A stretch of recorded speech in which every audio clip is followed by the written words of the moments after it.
August 1947. The British are quitting India nearly 200 years after they took power. One of the largest, most ethnically diverse nations in the world has been divided. One country will now become two, India and Pakistan. As a British barrister draws a line on a map, a once peaceful land implodes. People are forced out of the villages they have lived in for generations. 15 million scramble to be on the right side of the new border. At least 1 million die in the process. And this huge mass of humanity just moving along, barefooted, no food, thirsty. It was a terrible sight, terrible sight. Communities that have lived together for centuries turn on each other in one of the worst communal massacres of the 20th century.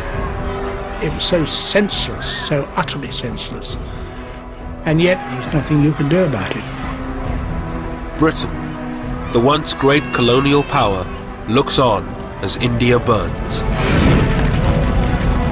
Hindus and Muslims were in the grip of madness, you know. Lunacy.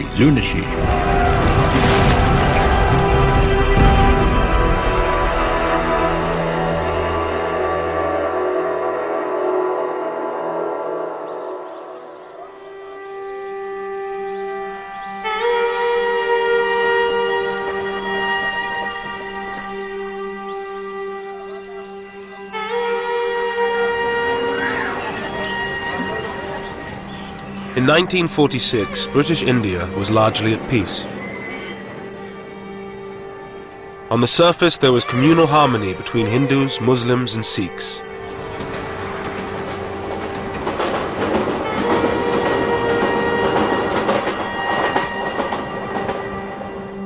In the same part of the village, I remember Hindus and Sikhs living side by side, you know, living with us, you know. Not far from where I lived, you know. And whenever there was any wedding in the family, I remember Hindus and the Sikhs bringing sweetmeats, you know, to my father, you know, you see, and offering. And we lived very happily, very happily. In British India, the 255 million Hindus were in a majority. India's 92 million Muslims were concentrated in the northwest and northeast of the country. The 6 million Sikhs lived mostly in the Punjab, one of the richest and most diverse provinces in India. Lahore was its ancient capital.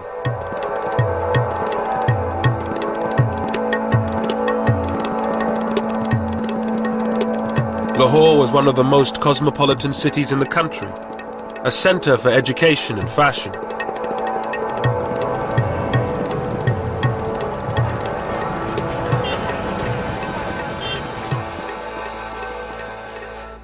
Roded Khan, a Muslim, had left his village to study law and history at Lahore's Foreman Christian College.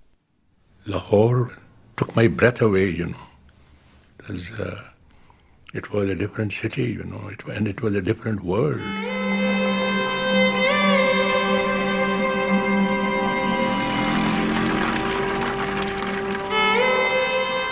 It was a very liberal, very tolerant, very progressive institution.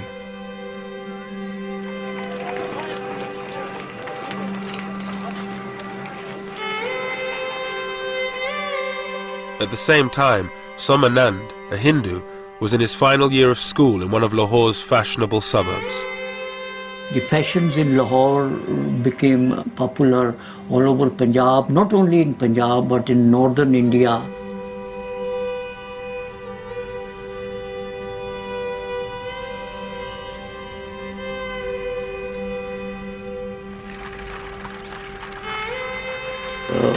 There was a famous saying in Punjabi that a person who has not seen Lahore has not been born yet.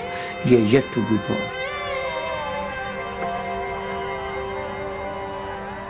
In a few months' time, the peace of this ancient city would be shattered.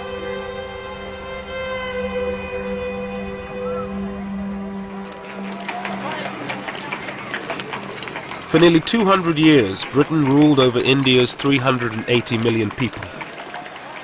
India was the centerpiece of Britain's empire, a source of money and power. For the British who were stationed there, life had changed little in decades.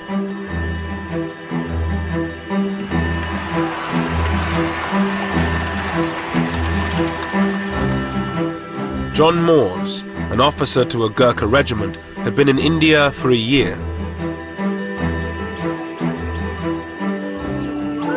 We had a hunt, and they'd imported these hounds possibly in the 20s or somewhere like that, and they used to hunt jackal. The tribesmen would come in with a live jackal and release them eventually, and then the hunt would take it up and try chasing them. But then you had to have a whole brigade out defending the hunters. They would be deployed all round over so many miles.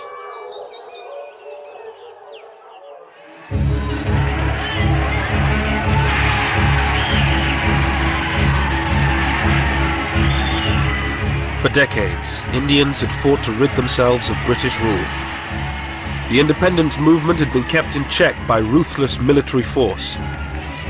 But by 1946, everything had changed. World War II had left Britain bankrupt.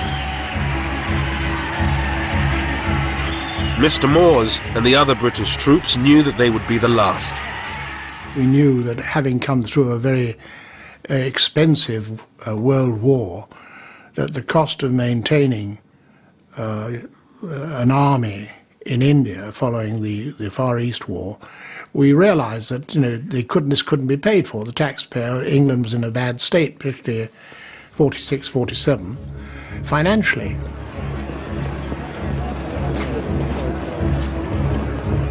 But India's independence leaders were divided over what should happen when Britain left. The Indian National Congress, under its leaders Pandit Nehru and Mahatma Gandhi, demanded a single state where all religions would live side by side. But many Muslims feared living under a Hindu majority.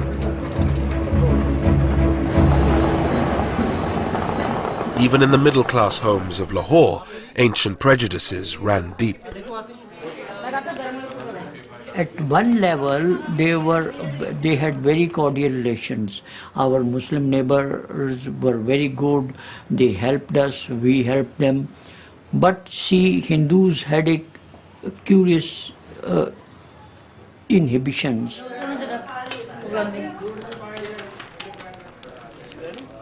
My mother's attitude, she didn't allow any Muslim to enter her kitchen. Any cooked thing from a Muslim home was not allowed to enter the kitchen. When she was eating, she would not allow her Muslim neighbors, the lady, to touch her. So such inhibitions and customs, they kept us apart. In Lahore's old city, Muslims were forbidden from drinking from the same taps as Hindus. Zahur Uddin, a Muslim, was a champion wrestler from the old city.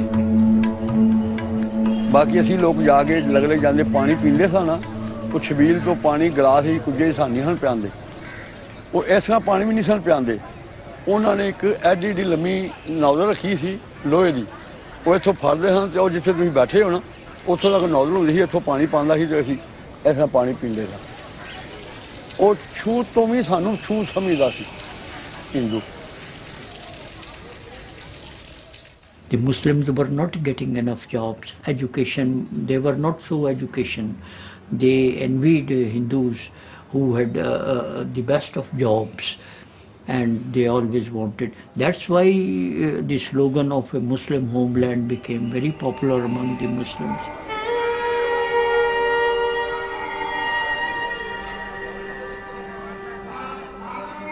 Muslim fears that Hindus would dominate an independent India drove the demand for a separate Muslim homeland.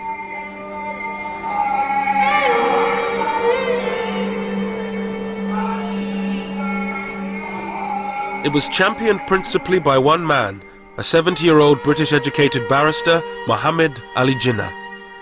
His Muslim League demanded the division of India into two, one country for the Hindus and Sikhs and another for the Muslims.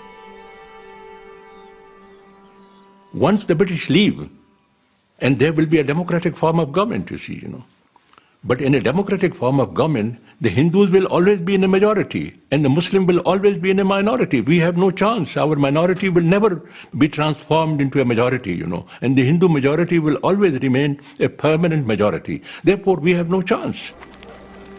Pandit Nehru, the leader of Congress, toured the country arguing the case for a united India. The whole idea that India should be divided was based on a fantastic notion that religion constitutes nationality. Nayantara Sehgal lived with her uncle, Pandit Nehru.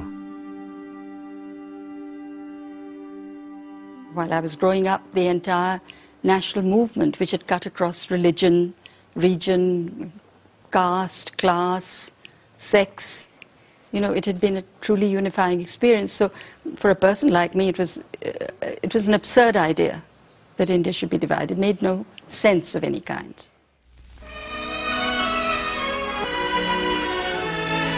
Clouds gather over Simla for the opening of Lord Wavell's conference with the Indian leaders.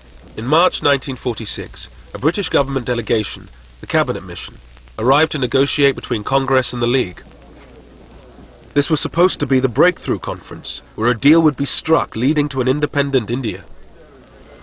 Pandit Nehru, who calls for an Indian republic, is accused by the League of working for domination over the Muslim minority. Jinnah did compromise on his demand for a separate Muslim state. He accepted a united India if it had weak central powers. But Nehru, a socialist and believer in a strong central state, refused any such concessions to the Muslim League. Mr. Jinnah, the Muslim leader, holds fast to Pakistan, and it's reported that his maximum concessions were regarded by Congress as inadequate. At any rate, the fateful conference at Simla, following the preliminary work in Delhi, has ended in failure.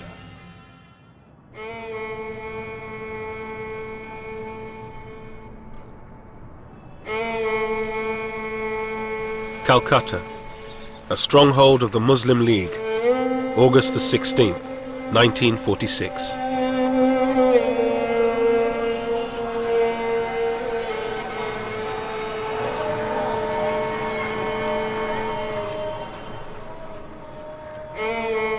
With the collapse of negotiations, Jinnah called for direct action.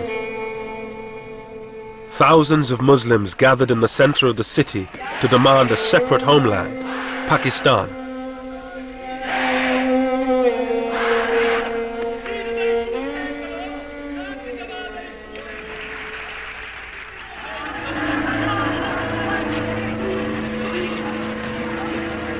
As the crowds dispersed, the more radical elements headed for the Hindu parts of the city.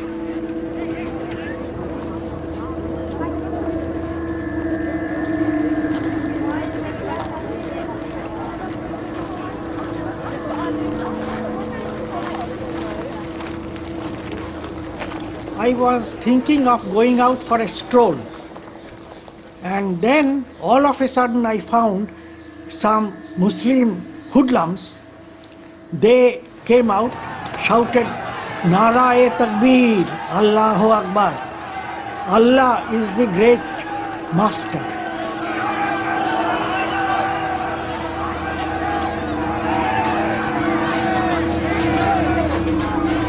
Local gangsters hijacked the demonstration.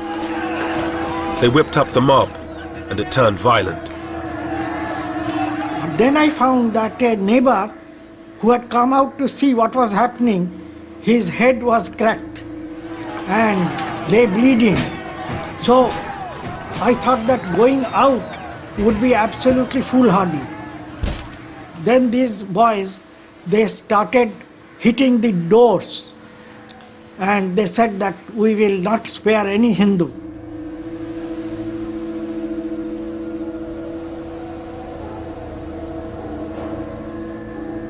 As the city erupted in communal violence, Muslim slaughter of Hindus turned to Hindu slaughter of Muslims.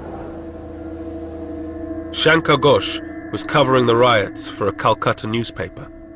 A jewellery shop was surrounded by a crowd armed with iron rods.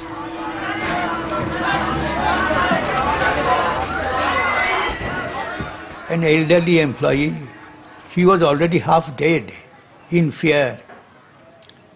He came with his folded hands like this. But this furious mob, they had no time to hear what he wanted to say. So I think a boy of 14 or 15 just pulled his leg as he came out, and the man fell down. And someone hit him on the head with an iron rod. I think that one blow had finished him.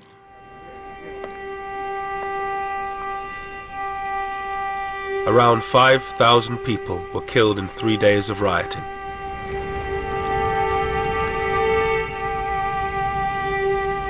But the British, with one eye on leaving India and fearful of being overrun, ordered the troops to stay in their barracks until it was too late.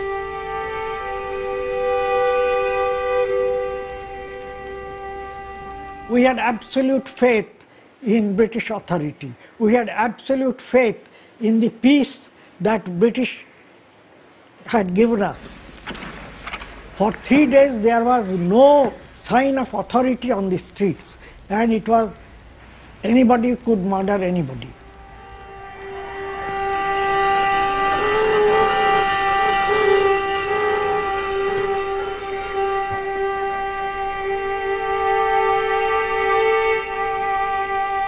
The Calcutta killings shattered the hope of the British that they could get out of India quietly and peacefully. With religious hatred and suspicion growing, the dream of a united India seemed to be falling apart. Pran Chopra was a young reporter for All India Radio at the time of the riots. Until then, there was still a possibility that there could be an undivided India. That impression evaporated in the heat of what came to be known as the Great Calcutta Killings. Once that impact spread through the rest of the country, the hope that India could remain undivided began to vanish. After Calcutta, the violence spread. In Bihar, Hindus largely massacred Muslims. In Noakhali, in Bengal, it was Hindus who were mostly under attack. With British power waning, India was in danger of falling apart in the chaos of communal violence. One man thought he could bring the country together and maintain the dream of a united India: Mahatma Gandhi. Ashoka Gupta was one of Gandhi's disciples. After the riots, Gandhiji's attitude was that we are same people, born in the same country, brought up in the same country. We have believed in the community living. Whether you follow this faith or that faith, it doesn't matter. It's the humanity which concerns.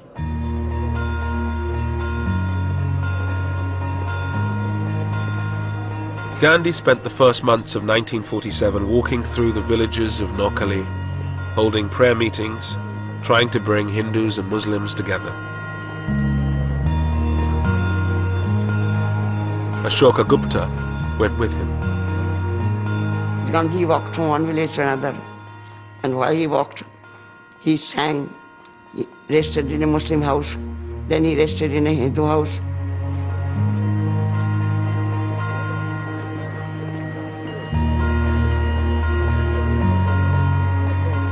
But the great pacifist and campaigner for independence was hardly the unifying figure he wanted to be.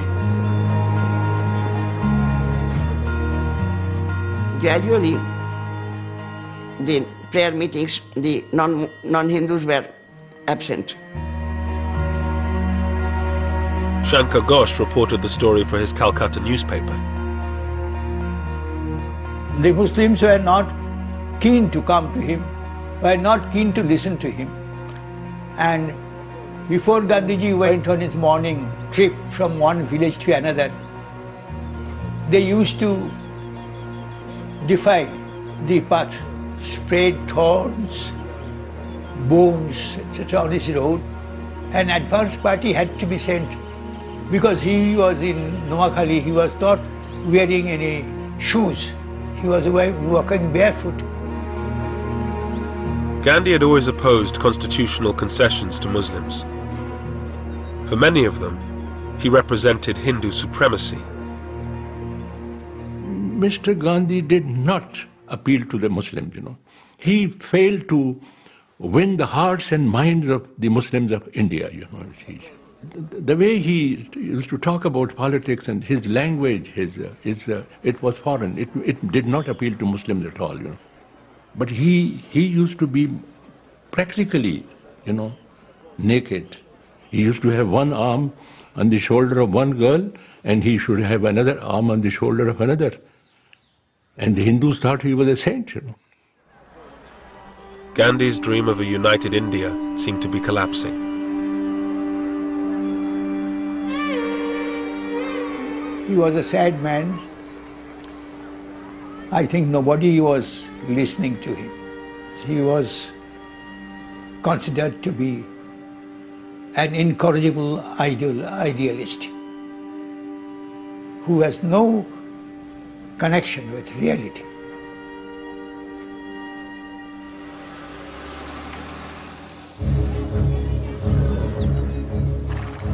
In February 1947, the British government made a dramatic declaration.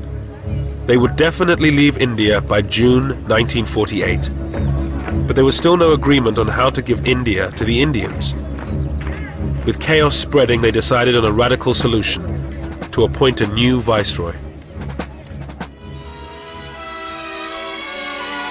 The scene is Northolt Airfield.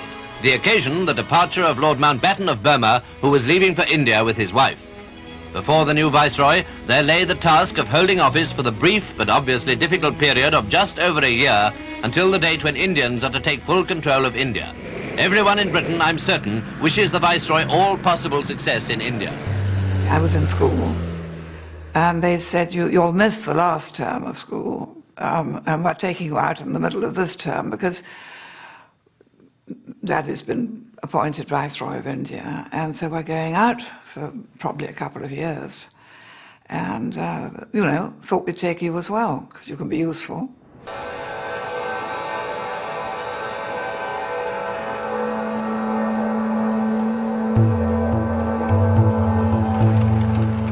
In March 1947, Mountbatten arrived in India. The former Supreme Allied Commander of Southeast Asia had a reputation for being a decisive leader, a man who could knock heads together.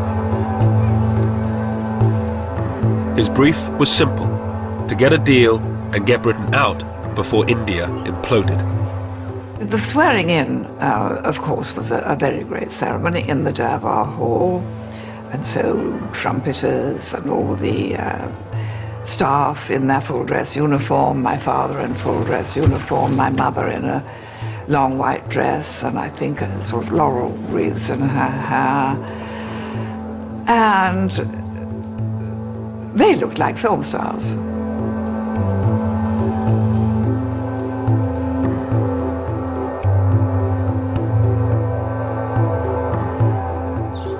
The Viceroy, his wife Edwina the Vicereine, and their daughter Pamela moved into Viceroy's house in New Delhi with its staff of 5,000. In Viceroy's house, there were indoor gardeners. Now, the indoor gardeners just arranged the flowers in the vases and changed the water. And there were 25 of them as indoor gardeners. There was one man who spent his entire time with a seal that bore the British crown, stamping the butter pads. And there was another unfortunate man known as the chicken plucker, who did nothing else. So the scale was so amazing. Narendra Singh Sarila was to become Mountbatten's aide-de-camp, his personal assistant.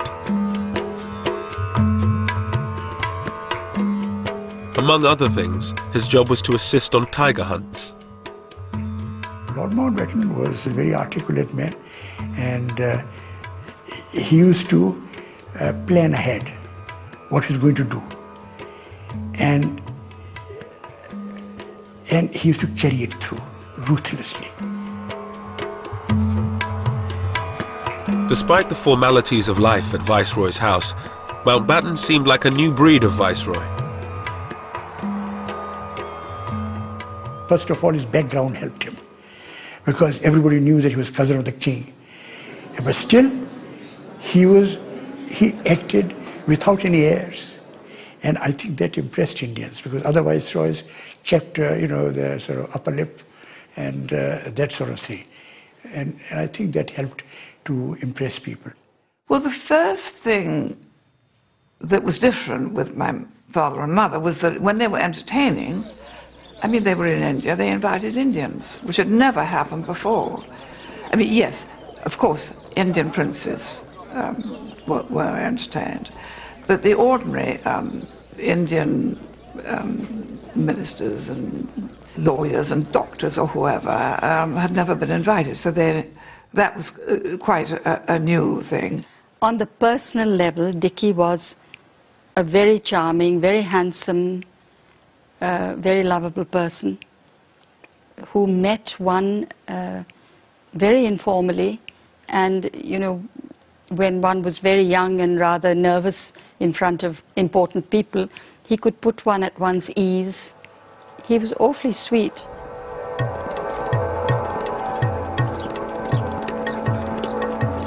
Mountbatten's first task was to meet the Indian leaders, Mahatma Gandhi and Pandit Nehru for Congress, and Muhammad Ali Jinnah for the Muslim League.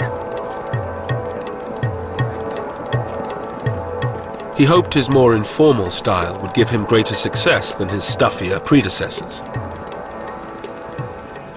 They sat away from the desks in armchairs and were offered refreshments of some kind, and he would say, well, now, before you put me in the picture politically and in the state of India, do tell me a bit about yourself. It was a technique that worked with Nehru. The two would become lifelong friends, but it totally failed with Jinnah. He came out of the meeting afterwards and said to his aides, my goodness, he was cold, cold as ice.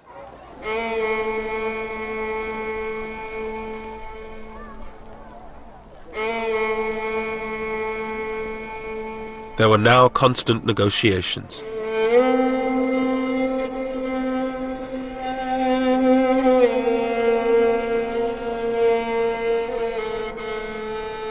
As a divided India became a real possibility, the political tensions at the centre filtered down to the local level.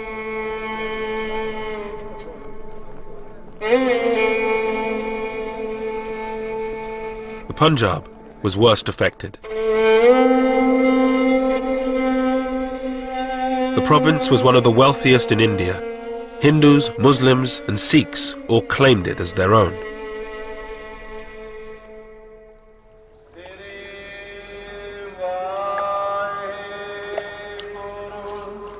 The Punjab was home to most of India's 6 million Sikhs, the location of their most holy site, the Golden Temple. The Sikhs' great fear was that if India was divided, the Punjab, with its Muslim majority, would end up in Pakistan. For Sikhs, it was unthinkable that they would be ruled by the Muslims, historically their enemies.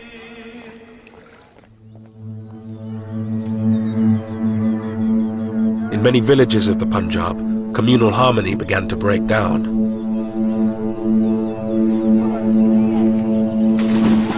Aridaman Singh Dillon was living in a mixed Sikh-Muslim village. I had Muslim friends and we used to play together. And there was nobody from our families put any obstacles between us. But when the strife began, then I was prohibited from going out with my Muslim friends. But we would sneak away and often will get caught and scolded. My grandfather, he noticed us going about playing around in the fields. We tried to hide, But ultimately he found out and I was giving a good thrashing and scolded. ਭਾਈ ਜੱਸਾ ਸਿੰਘ ਜੀ ਭਾਈ ਨਿਹਾਲ ਸਿੰਘ ਜੀ ਇਹ ਆਪਾਂ ਨਿਰਣਾ ਲੈਣਾ ਹੈ ਕਿ ਸ੍ਰੀ ਗੁਰੂ ਗੋਬਿੰਦ ਸਿੰਘ ਜੀ ਦੇ ਮਹਾਰਾਜ As a young boy, he watched local politicians stir up divisions between the communities for their own ends. ਜਿਹੜੇ ਹੌਸਲੇ ਉਹ ਬੁਲੰਦ ਹੋਣੇ ਚਾਹੀਦੇ ਨੇ ਸ੍ਰੀ ਅਕਾਲ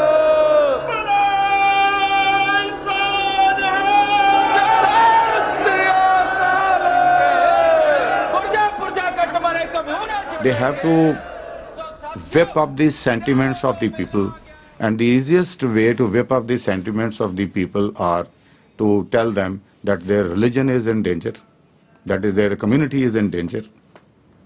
What else would they tell? To hoodwink people, to get votes out of them, to get support out of them. The people had to be hoodwinked, and politicians do this.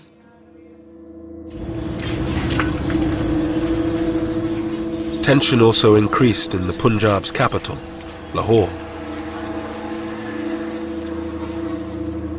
Student Somanand always had a lot of Muslim friends. They now refused to talk to him. A class fellow of mine raised the Congress flag on the school building. The Muslims were very furious. Why? They also raised their Muslim League flag on the school building. So the tension increased. The distrust was already there under the surface. It was there for centuries, but now it came above the surface. John Moores and his band of Gurkhas were now sent to Lahore to help the local police keep the peace. We arrived in Lahore around about the 23rd of April. We already knew that there were rumblings going on for intelligence that had been passed to us, and we were briefed on that. And our first job was to get to know the city and how to get around it.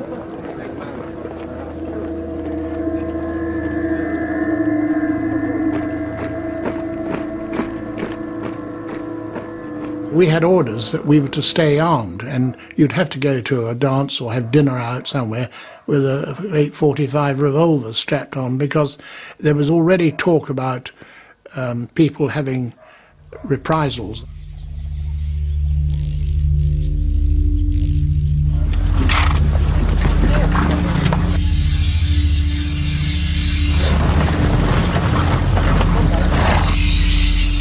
In the villages of the Punjab, there were few British patrols. The Sikhs began forming jathas, armed bands. Many Sikhs had served in the British Army during the war and still had their weapons.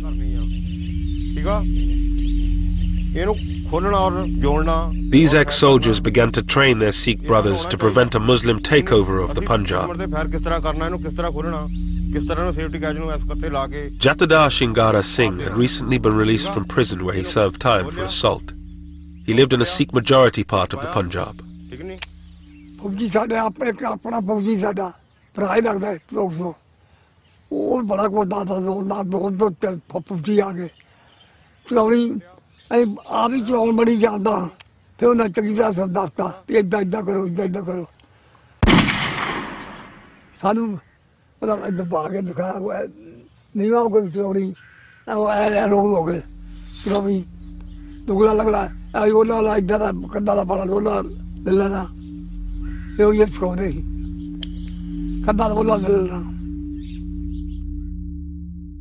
A number of Muslims from our village had come down to see my grandfather and told him that they have heard rumors that certain people are getting together in adjoining villages to attack our village and other villages to kill the Muslims.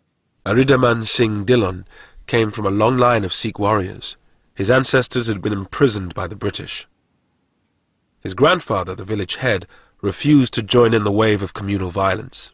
A committee of Sikh, Hindu and Muslim people were created, and they were given small arms like lances and axes. We had a couple of guns, and the basic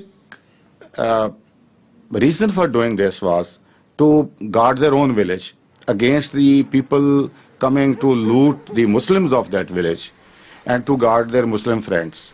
And every night they would hold the patrolling throughout the village to guard the village and the Muslims.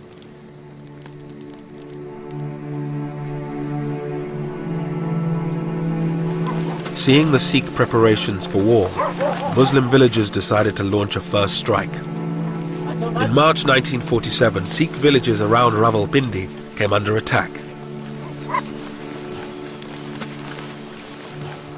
ਝਾੜੀਆਂ ਕੋਲ ਵੱਡੇ ਆਦਮੀ ਦਿਸਣ ਲੱਗ ਪਏ ਅੱਲਾਹੁ ਅਕਬਰ ਯਾ ਅਲੀ ਅੱਕਾ ਅੱਲਾਹੁ ਅਕਬਰ ਯਾ ਅਲੀ ਨਾਲ ਹੀ ਉਹਨਾਂ ਦੇ ਕੁਲਾੜੀਆਂ ਹੁੰਦੀਆਂ ਸਨ ਕੁਲਾੜੀਆਂ ਉਹ ਉਛਾਲ ਰਹੇ ਸਨ ਔਰ ਬੜੇ ਮਤਲਬ ਯਾਨੀ ਐਗਰੈਸਿਵ ਸਨ ਬੜੇ ਗੁੱਸੇ ਵਿੱਚ ਸਨ ਜਿਸ ਤਰ੍ਹਾਂ ਕਿ ਸਾਨੂੰ ਖਾਈ ਜਾਣਗੇ ਤੇ ਸਾਡੇ ਵਾਸਤੇ ਵੀ ਇੱਕ ਨਵੀਂ ਗੱਲ ਸੀ ਕਿ ਸਦੀਆਂ ਤੋਂ ਅਸੀਂ ਉੱਥੇ ਲੋਕ ਰਹਿ ਰਹੇ ਸਨ ਕਿ ਹੋਇਆ ਕੀ ਹੈ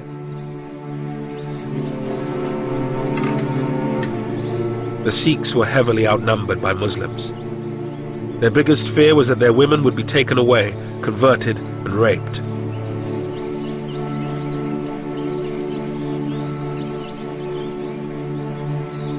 एक मुसलमान सी गुलाम रसूल उसदा नाम सी उसने एक लड़की की डिमांड की थी कि एक लड़की मैनू दे दिओ ते असी सारे लोगों नू वो बदमाश टाइप का आदमी सी और असी सारे लोगों नू इत्थों हटा देंगे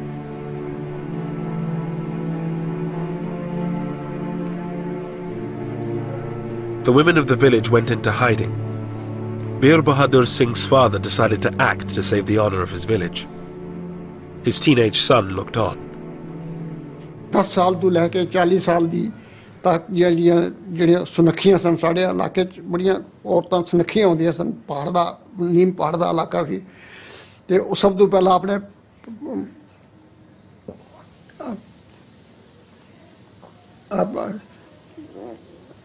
थोड़ा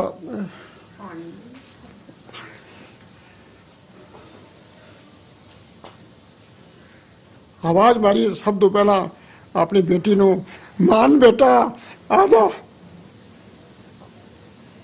मेरी भैन मान कौर जी मेरे को 2 साल वड्डी सी 18 और 19 साल की सी और बैठ गई मेरे पिताजी ने खंडा जब कर लगे तो वो वार जड़ा सी वो लग्या ना वार लग्या ना रब जाने मुँह आ गया और की हो गया मेरी भैन ने अपनी गुत्त इंज की थी और मेरे पिताजी ने बड़े गुस्से नाल उसदा दुपट्टा इंज किया और मोरी कृपान और सिर वो परे सी पे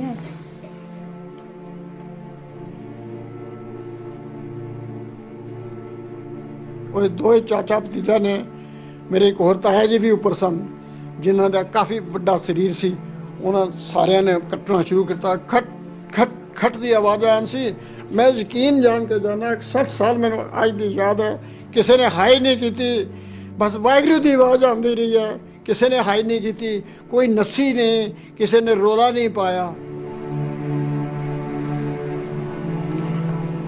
Such scenes were repeated throughout the western Punjab in March and April 1947.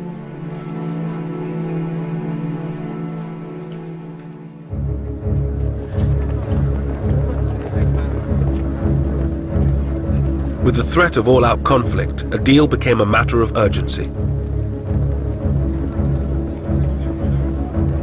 The Congress leader, Pandit Nehru, now had power within his grasp. But to get the British out quickly, he had to compromise. He abandoned his dream of a united India and accepted partition. A statement will be read to you tonight, giving the final decision of His Majesty's government as to the method by which power will be transferred from British to Indian hands. On the night of June 3rd, 1947, Mountbatten, Jinnah and Nehru broadcast the news that they had finally struck a deal. They would divide India in two. I must honestly appeal to every community, and particularly to Muslim India, to maintain peace and order. I couldn't believe it. I couldn't believe it. It was like a dream come true, you know. mighty forces are at work in the world today and in India, and I have no doubt that we are ushering in a period of greatness for India. I remember I heaved a sigh of relief that there was partition, because we did not want to live with the Muslims anymore. But there can be no question of coercing any large areas in which one community has a majority to live against their will under a government in which another community has a majority. The partition deal involved giving those provinces with a Muslim majority to Pakistan and those with a Hindu one to India. But Mountbatten and Nehru insisted that the Punjab and Bengal would be treated differently despite their Muslim majorities. Jinnah was forced to accept that both these provinces would be cut in half and divided between India and Pakistan. The next day, at a press conference, Mountbatten dropped a bombshell. Britain would not be leaving in June 1948, as had been planned, but on August 15, 1947, just 3 months away. When asked why the date had been brought forward by nearly a year, Mountbatten replied, "Why should we wait? Waiting would mean that I should be responsible, ultimately, for law and order." It should have been possible for them to say that, look, there is no great hurry, don't fix a timetable, let it proceed in a more orderly manner. But he was a decisive man. This is the job I have to do, this is the date by which I'll do it. This was his personality. That made the pace of the partition furious, impossible to moderate. It was no question of it being too soon, it was much too late. Because in fact, when he arrived, he thought the situation was so much more volcanic than he'd been led to believe in England.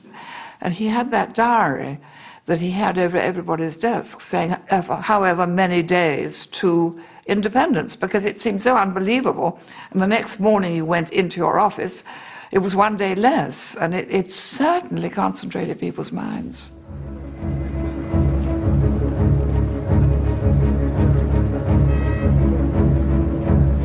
But with 3 months to go, no decision had been made on one crucial matter: where the border between Pakistan and India would lie. A new boundary had to be urgently drawn up. The man chosen for the task had never been east of Paris: British barrister Sir Cyril Radcliffe. Cyril Radcliffe was a very remarkable man. It was not just the quality of his mind, though that was formidable, perhaps the most formidable I ever encountered, I think. He had this unerring gift for going to the heart of anything he was discussing. He came very clearly to a rational conclusion. He was a very rational man. On July 8th, Radcliffe arrived in India. He moved into a bungalow on the Viceroy's estate. With partition only 36 days away, he met Mountbatten. The brilliant and serious barrister did not quite hit it off with the flamboyant Viceroy. I think he thought that he was a vain man, and not a man whose judgment was totally to be relied upon. But he didn't dislike him, and I think he respected the fact that Mountbatten was the last Viceroy and doing the best he could with a very difficult remit. Could you get me the figures, please, for the Gurdaspur district? I believe I'm right in saying that there is a narrow Muslim majority, but not a substantial one. Yes, sir. It's 50.6%. 50.6. With his private secretary, Christopher Beaumont, Radcliffe began his work. His toughest job would be in the Punjab and Bengal, which were being divided in two. Radcliffe was being asked to draw a line through the middle of both provinces. In doing so, he would look at which religion was in a majority in each individual district, but he would also take into account other factors, such as the connection of railways, canals, and irrigation channels. In the streets of its great capital, Lahore, there was uncertainty over which side of the city the border would fall.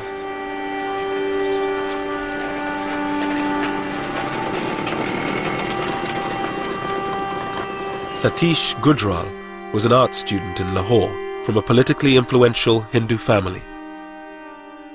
Most of my Muslim friends also agreed that logically speaking, there was more chance that Lahore will go to Indian side. Because seeing everything belongs to Hindus, education, money, banks, insurance, buildings.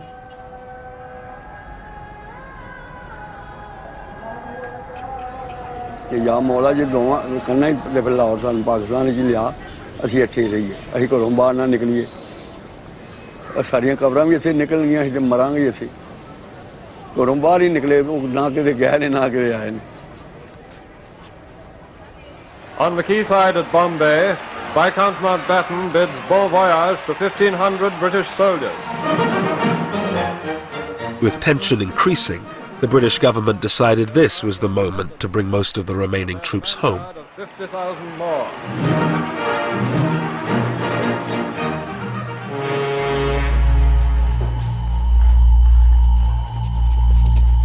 With just over a month to partition, tension on the streets of Lahore began to turn to violence. There was a date and everybody then knew that do whatever you can now, because after this date you won't be able to do it. Whether it's looting Muslims or looting Hindus, whatever it might be. So therefore the date itself became a driver. With the border still to be decided, Muslims, Sikhs and Hindus began to clear their neighborhoods of anyone not of their community. माहौल जो खराब होंदा गया फिर इहो ही होंदा गया कि इत्थों जेह्ड़े मुंडे सन ना वो रेहड़ी ते वड्ढ के ना वड्ढ वड्ढिया करके एक अद्धा बंदा लग्गेआ कोई फस गया उन्होंने वड्ढ के बोरी च पा के इत्थे लिया के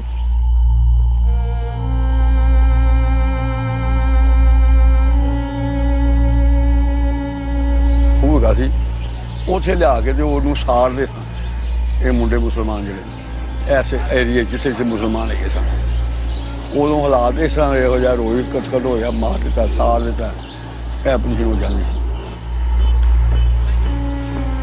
Despite violence erupting around the Punjab, the British presence was now minimal. John Moores and his small group of Gurkhas did what they could in Lahore. You try to get in there quickly and say, well, what's happened with the police? And they say, well, this shop's been set on fire. And then the next thing which upped it would be someone would be killed or burnt. And so then you get a reprisal from the other side, then picking on somebody else. And gradually, this is how it escalated. It was like a bushfire. And it was difficult to control. As Lahore tore itself apart, Mountbatten had other problems to solve. Partition was just a few weeks away, but the future of large parts of India had yet to be decided, that of the princely states.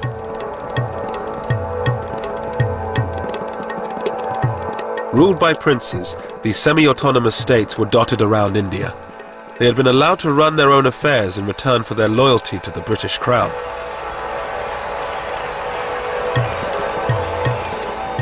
The princes assumed the British would allow them to decide their own fate after they left.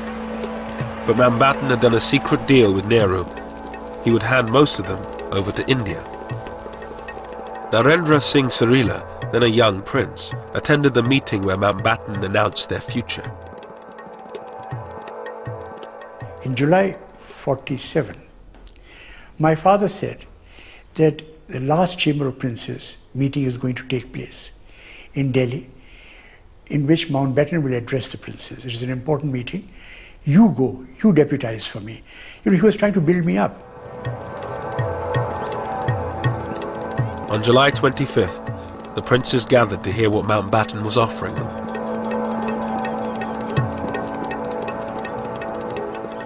He came and stood in front on the podium. And I remember that he looked left and right while pictures were taken. It was perfect showmanship. And then he started addressing the princes. Your Highnesses, ladies and gentlemen, and he said that we have no alternative but to sign the instrument of accession. Mountbatten told the princes they had little choice: join the Indian Union or be swept away in a wave of democratic change. And I think this made a great impression, and many of the princes who had these ideas that they would become independent and do what they like, this collapsed. They realized that if they didn't sign, most of the princes, small ones, they would be most probably wiped out. With the princes in the bag, the partition settlement was nearly complete. All that remained was the final border, down to Sir Cyril Radcliffe. I think it was the loneliness of the decision which I remember him talking about.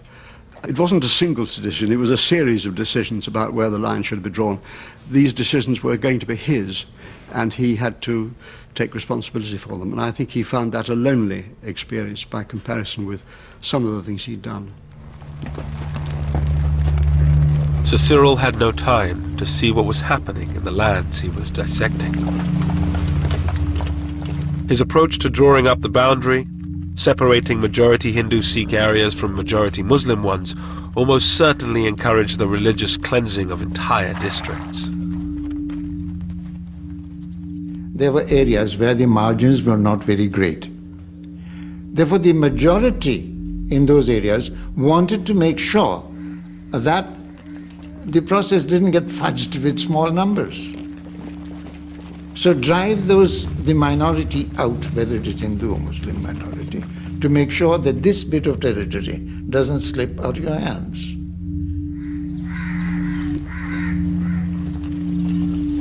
Mayhem now ensued in the villages of the Punjab. A few individuals took a stand. Dylan's grandfather was threatened for trying to protect his Muslim neighbors. Some people had often sent messages to my grandfather that people who were going about looting and killing Muslims, they wanted to eliminate our family because we were putting an obstacle in their way. But my grandfather would not be deterred. He would not be afraid. He was that way.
Small contingents of British-led troops scoured the countryside trying to stop the violence.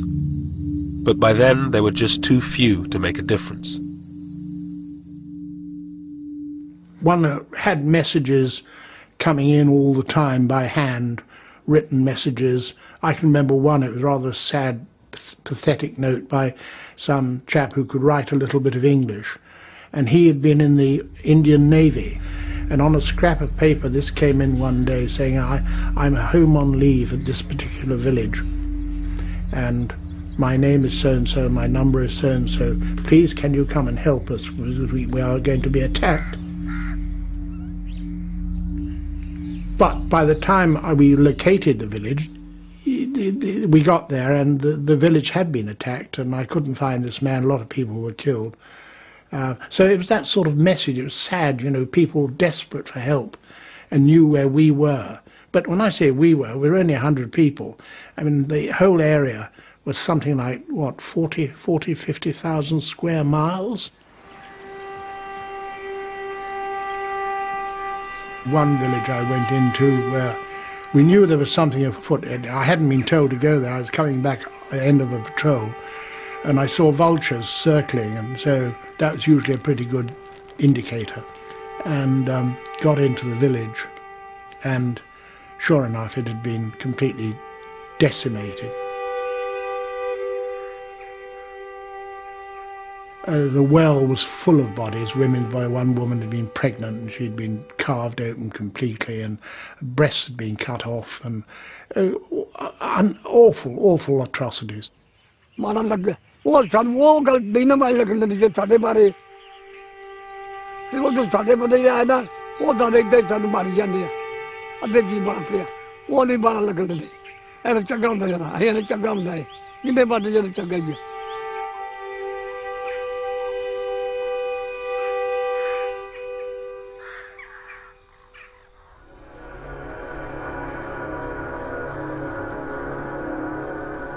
In Lahore, murder was now an everyday occurrence.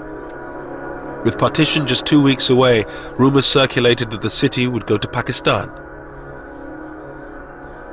Lahore's richer Hindus took no chances. There was tension. The Hindus started leaving much before they partitioned Lahore. They knew that Lahore would go to Pakistan. They started leaving the city, but they pretended that they are not leaving. They kept their drawing rooms as it was there.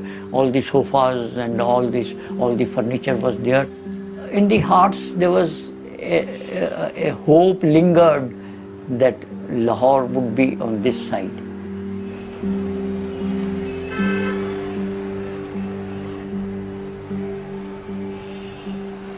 कई ਜਿਹੜੇ ਮਾੜੇ ਮੋਟੇ ਸਨ ਹੋ ਜਾ ਉਹ ਤਾਲੇ ਮਾਰ ਕੇ ਵਿਚਾਰੇ ਲੁਕੇ ਰਹਿ ਕਿੱਥੇ ਜਾਈਏ ਕਿੱਥੇ ਆਈਏ ਉਹ ਲੋਕ ਹੀ ਮੋਏ ਨੇ ਜਿਹੜੇ ਸੌਖੇ ਸਨ ਉਹ ਪਹਿਲੇ ਨਿਕਲ ਗਏ ਸਨ ਤਾਲੇ ਮਾਰ ਕੇ ਜਾਂਦੇ ਮਾਰ Som's father, a bank manager in Lahore, said if they could live under the British, they could live under the Muslims. I didn't want to leave. My father also didn't want to leave. He hoped. And he said, okay, all these people who are leaving, they are fools. They'll come back tomorrow.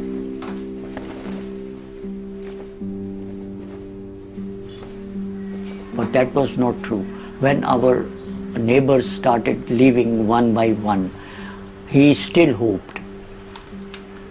Our closest neighbors who we had very close relationship, the Bhatiyas, when they left, my father wept that day. As thousands fled, Muslim gangs set fire to the Sikh and Hindu areas of the old city. The old Lahore, beautiful and historic, was in flames.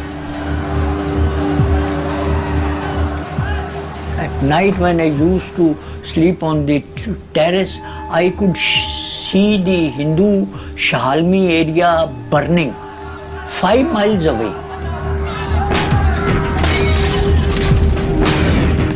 The flames could be seen. So high the flames were. Shahalmi was a thickly populated Hindu area. It was burnt down completely. And I could see 5 miles away the flames, the light, all that. And we were so terrified that night. All around my house, people were running. Children, elders, women. When I asked someone, he said, mobs are coming. and the area is on fire. Told me to run at once if you want to save your life.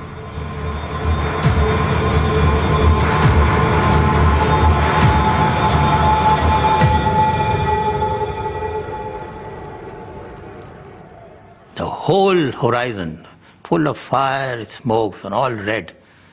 It was such a sad, sad, sad moment for my life. Seeing Lahore, such a beautiful city, it was all burning. I have done what I can in drawing the line to eliminate any avoidable cutting of railway communications and of river systems, which are... On August 9th, Radcliffe had finished drawing up the border, but Mountbatten decided to keep the new boundary a secret until after independence, so the British wouldn't be blamed for any ensuing violence.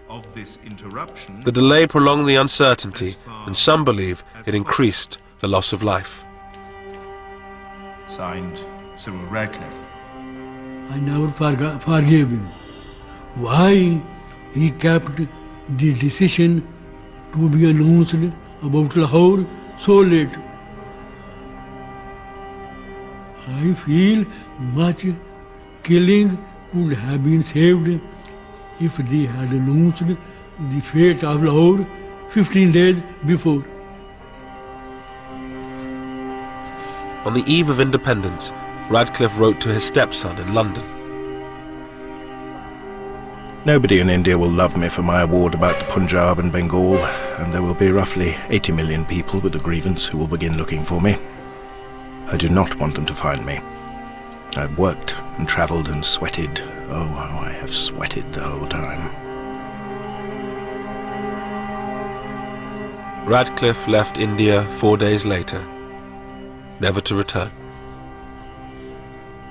He was deeply conscious that his rulings or his recommendations would generate controversy, conflict, and the possibility of a loss of a lot of human life. I do remember him saying that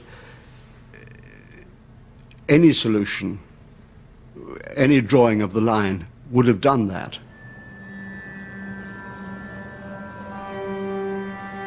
On August 14th, 1947, a new country was born on the subcontinent. Jinnah's dream of a Muslim homeland became a reality in Pakistan.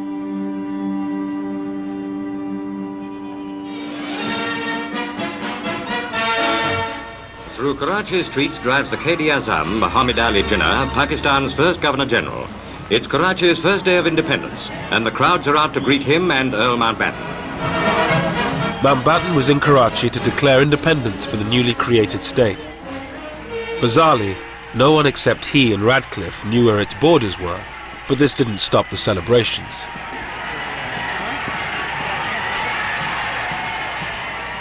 It never occurred to us that the Muslims of India will ever see the emergence of a sovereign, independent country, which they could call their own, you see. A country they could live for, a country they could die for, you see. It never occurred to us,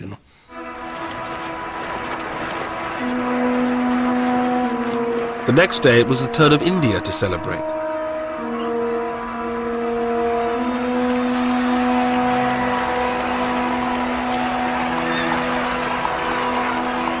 Hundreds of thousands thronged the streets as Nehru, Mountbatten, his wife Edwina and their daughter Pamela made their way to the Constituent Assembly.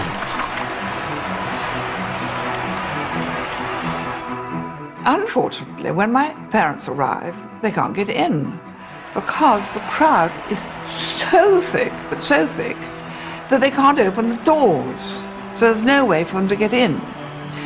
So somebody has to crawl in some window and go to the Prime Minister and say, it's like to the Viceroy, I can't get in because the crowd is so vast, will you come and sort it out? So Nehru had to sort of scuttle around back and start hitting people and shouting at people and clearing away, which he was always brilliant at and loved doing. And eventually my parents were allowed to make their state entrance considerably less dignified than had been expected.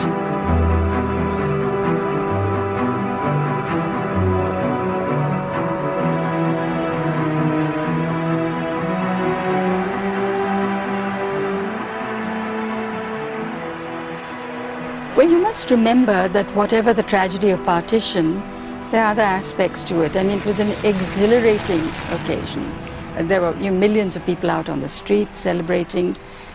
For my uncle and for his colleagues, it was the realization, though not in whole but in part, of their lifelong dream, the cause to which they had given their entire lives. And here it was, Indian independence. But not everyone was celebrating. Gandhi, who for decades had struggled for a united independent India, lay fasting in Calcutta. His disciple Ashoka Gupta was with him. He was a disappointed man. He was a man in distress. And he found that whoever people went with him to start with, now are deserting him. The desertion by other leaders, I think, hurt him very much. He wanted to die. His attitude was, let me die.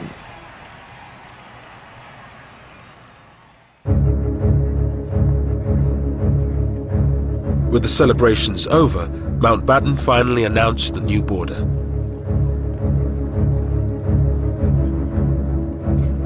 It sliced through the previously united provinces of Bengal and Punjab. Lahore was given to Pakistan, a disaster for the city's few remaining Hindus. We were dejected and we were so sorry because, see, those Hindus, by that time, Hindus had realized that it would not be possible for them to stay in Pakistan.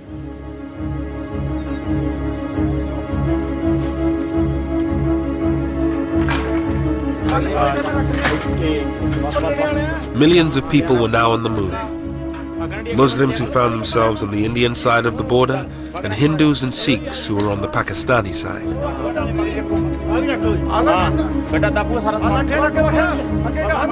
They packed their belongings onto bullock carts and left the villages they had lived in for generations.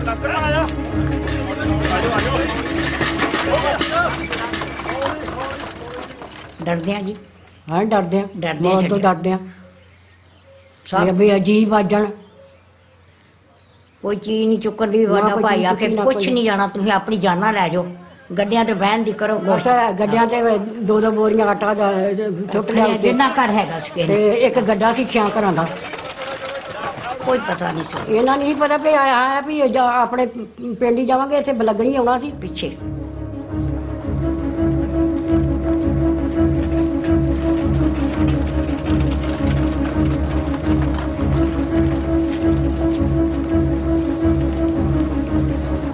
The refugees formed human caravans called kafilas.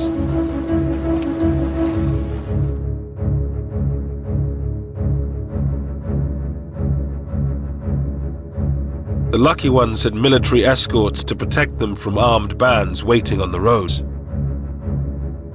The first major refugee movement, the biggest concentration, was about a 50 miles long column of over 200,000 people was moved, and I was escorting it from Jalandhar onwards up to the Pakistan border. Wajahat Hussain was a young army officer. He had been sent to the Punjab to deal with disturbances on the border. We had very few troops with us, very few troops with us. So here were these people. There were no transport arrangements. There were no arrangements for the medical cover. There was nothing except that we had collected these people in open spaces. They were told to move, and they were moving on foot. Some had bullock carts, and they put their belongings on the bullock carts, and their old people and children. Others were on the foot. And we used to do about, initially we used to do about 15 to 20 miles in a day. But as they got tired, as the days passed by, they became less and less.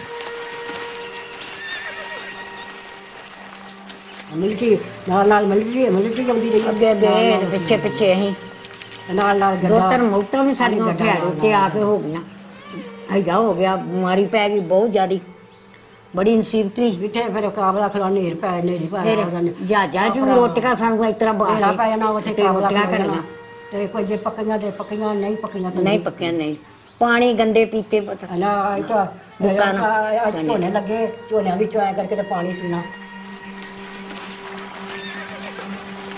Throughout August and September, the columns of refugees grew and grew, from hundreds of thousands to millions. Well, you imagine 2 million people on one road virtually, and it's just a seething mass of people trying to get water, trying to call in. Wells were poisoned, trying to find food, trying to cope, trying to cook, women having children. It's awful, awful things.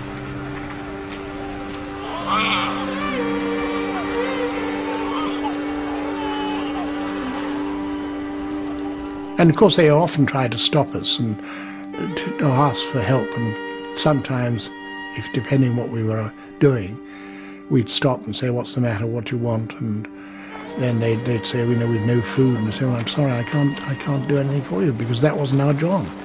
We just didn't have any food to give them.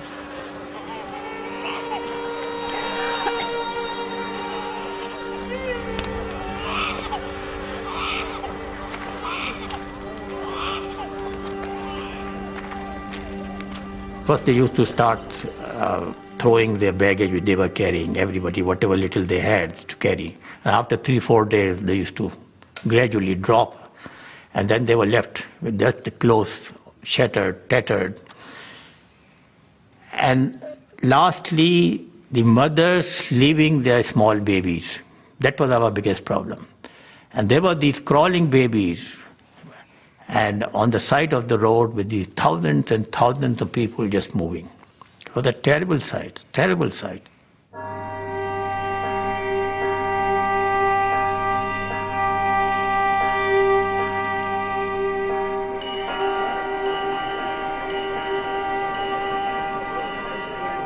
Tens of thousands of people boarded special refugee trains that made their way between India and Pakistan.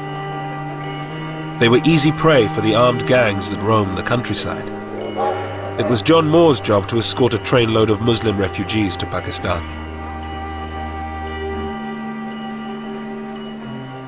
It wasn't a train, it was just a lot of coal wagons, steel coal wagons, and this of course is August, which is pretty hot. And we loaded up these wretched refugees.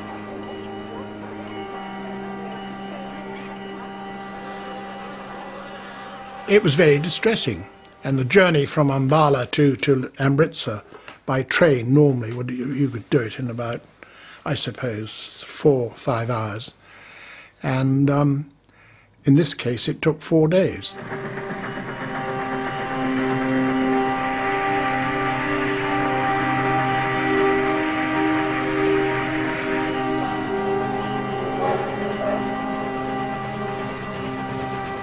There was no water, very little water on the way. We had our own supplies of water for the 3 platoons, but we had a job to do, and we couldn't help them.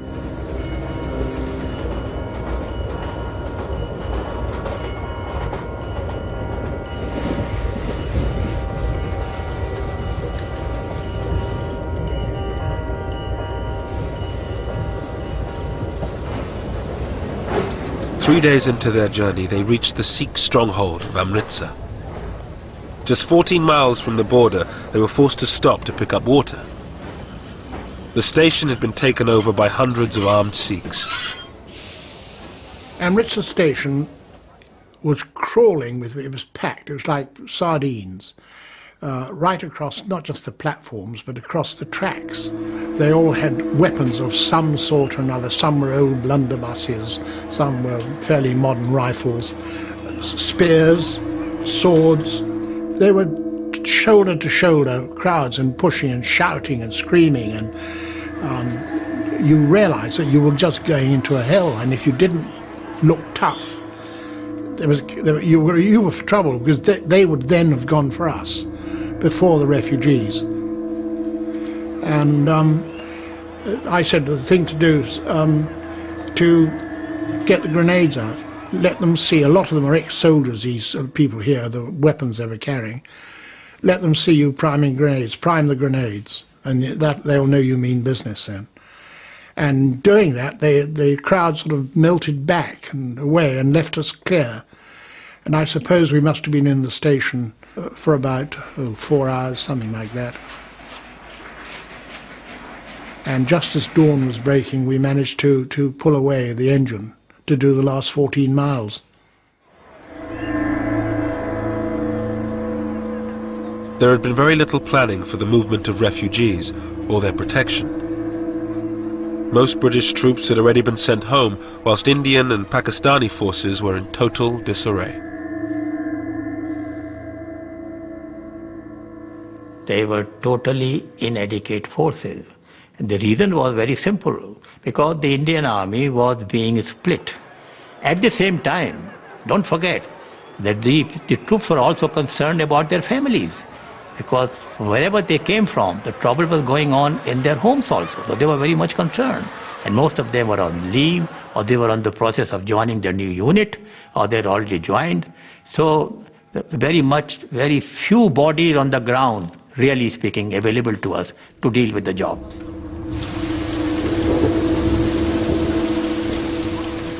Most trains had no military escorts with inevitable consequences. John Moores was called to Ambala station to meet a train that had been attacked. This was a trainload of, I don't know, 500, 600, 700 people, most of whom had been killed, slaughtered, mainly elderly people, young children, young women, and they had been attacked and slaughtered, shot. I can remember seeing a young woman with she was still alive, her head open, cut open, and you could see her brains, and knew there was nothing that we could do. We hadn't got any surgical facilities or anything like that, but it was a horrendous thing, and I still think about it very much. Art student Satish Gujral helped organize the transportation of refugees. In Amritsar, he saw the hatred partition had brought. The Muslim girls' school nearby had been raided, and all these girls had been brought out, stripped, then taken in procession to this location, where they were being systematically raped. I have recalled in my life story that when watching it, I looked at the face of those others who were attending it in search of compassion. I found none.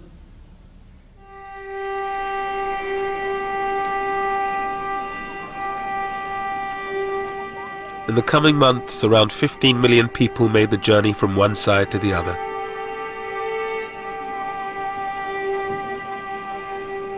At least 1 million were dead. Thousands more lay abandoned in makeshift refugee camps, stuck on the wrong side of the border.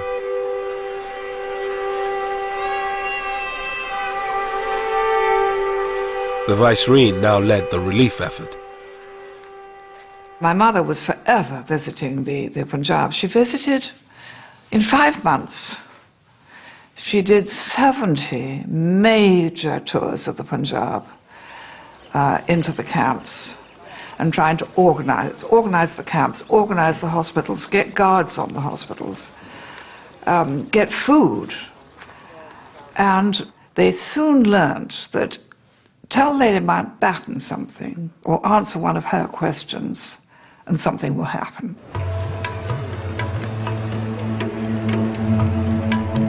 Pandit Nehru, the new Prime Minister of India, toured some of the camps with her. Finally, he came face to face with the price his people had paid for partition. Satish Gujral was in a refugee camp in Lahore when he arrived.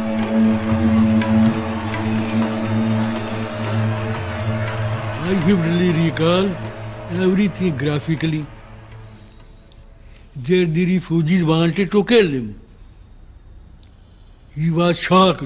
A man who grew up as the darling of the people was going to be killed by the same people.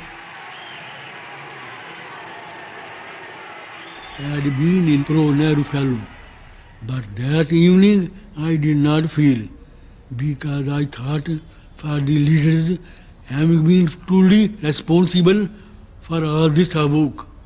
So I thought he was only harvesting what he had sowed.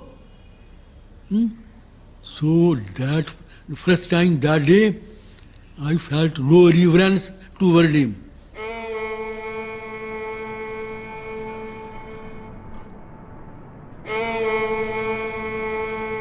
In Lahore, there were now few Hindus left. Somanand and his father were among the last. In the weeks following partition, they came under attack from Muslim gangs seeking a religiously pure Lahore. And it was free for all in the city. There was no one to check them. So they had come for that purpose, and somebody had given them our address and all that. And they came to kill us, but fortunately we had a very narrow escape. And I was with a neighbor, with a Muslim neighbor, and they looted, they ransacked the house, took away all the clothes which they could use, all our shoes. And when our Muslim neighbor raised a hue and cry, they said, "We'll shoot you if you support the Kafirs." It was too much even for Som and his father, who throughout the violence had held out the hope that they could stay on in the city of their birth.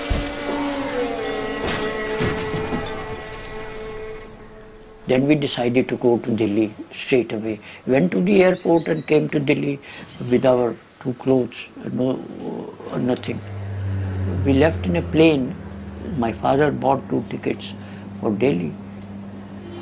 I saw our houses when the plane went up and flied over model town. I wept.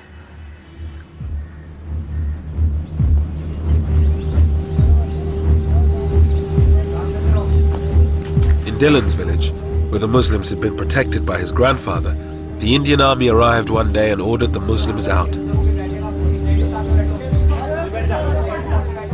It was a sort of very heavy moment.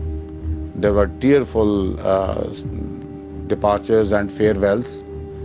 The Muslims left most of their assets and properties with their neighbors, thinking that they would be able to come again to pick those things up.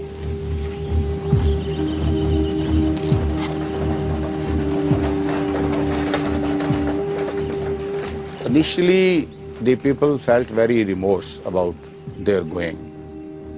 But then, in a couple of days, sort of they try to occupy their homes. They try to take away whatever they had left.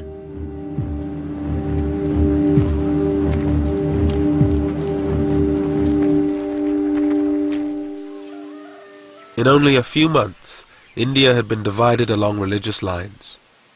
The Indian part of the Punjab was cleared of nearly all its Muslims, while Pakistan was emptied of most of its Sikhs and Hindus.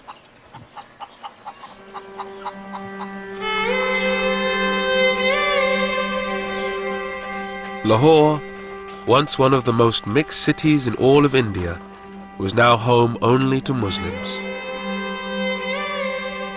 Gone was the cosmopolitan Lahore, you see. Gone was liberal, tolerant, progressive Lahore, you see. But I think culturally, Lahore suffered, you see.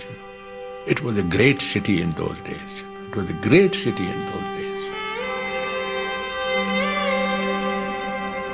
With the passage of time, we became more conservative, more backward, more intolerant, more pseudo-Islamic, pseudo-Islamic.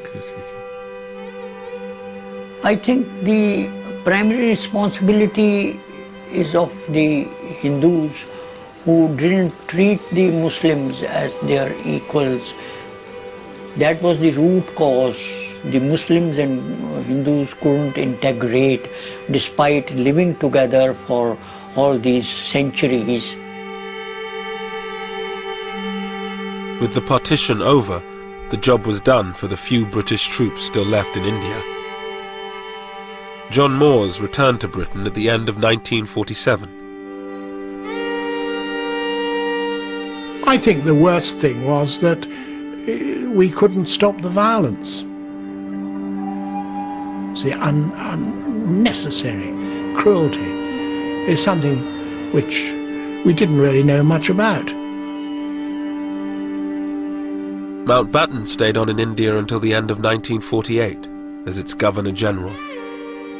He returned to his career in the Navy, becoming First Sea Lord. He was killed by an IRA bomb in 1979.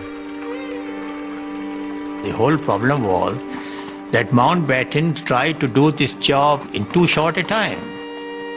To expect a country to be partitioned, a new country to be created, and within 2 months move the portion of the government of India to Pakistan, and to move the troops to Pakistan and from Pakistan to India was a tremendous job. It cannot be done, and that's exactly what happened. Everything went out of control.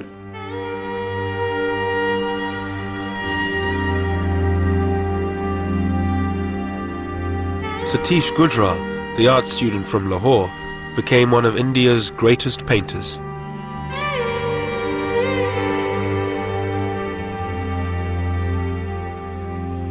This experience sank in me so deep after partition, and began to paint without any consciously effort.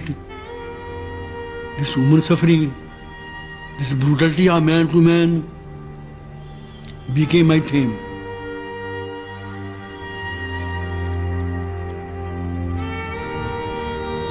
The border created in 1947 would become the focus for 3 wars and 60 years of animosity between the government of India and Pakistan. But for the people of the two countries, it was the tragedy of separation that lingered on.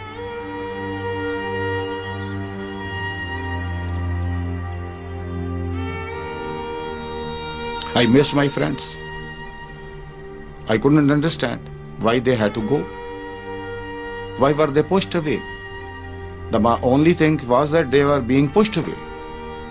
I knew they were not going happily, so I couldn't understand why. And I still think, why? What did anybody get out of it?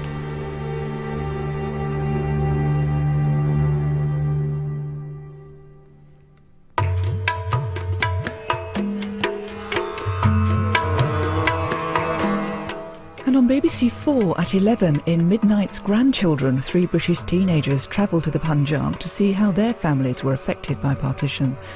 Coming next here on BBC 2, Newsnight.